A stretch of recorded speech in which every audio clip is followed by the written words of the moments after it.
o futebol, deu uma rosa pra irmã, deu o beijo das crianças, prometeu não demorar. Falou pra sua esposa que ia vir pra almoçar, mas era só mais um Silva, que a estrela não brilha.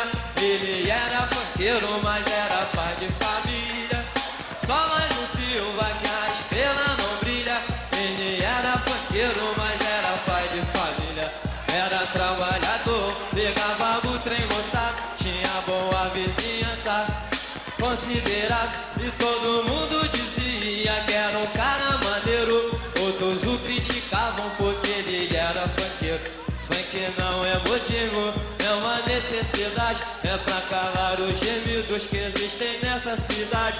Todo mundo devia nessa história se ligar, porque tem muito amigo que vai pro baile dançar, esquecer os atritos, deixar a briga pra lá e entender o sentido quando o DJ detona. Vai!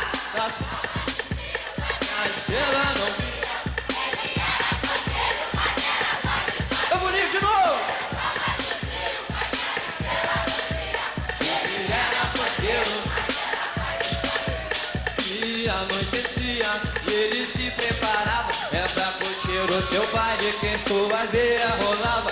Foi com a melhor camisa, tênis que comprou suado, e bem antes da hora ele já estava arrumado. Se reuniu com a galera, pegou bonde lotado, os seus olhos brilhavam, ele estava animado. Sua alegria era tanta ao ver tinha chegado, foi o primeiro a descer e por alguns foi salgado.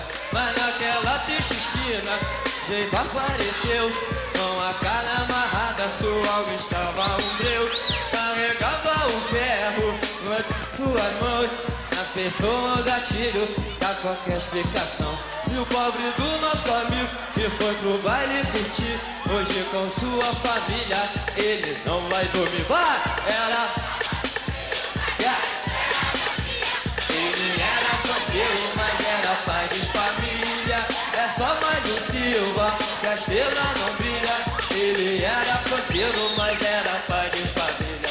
Era só mais um Silva, que a estrela não brilha. Ele era funkeiro, mas era pai de família. É só mais um Silva, que a estrela não brilha. Ele era funkeiro, mas era pai de família. Todo mundo devia nessa história se ligar, porque tem muito amigo, vai pro baile dançar, esquecer os atritos, deixar a briga pra lá e entender o sentido quando fiquei detonar. Que era só mais um Silva, ele era funkeiro, mas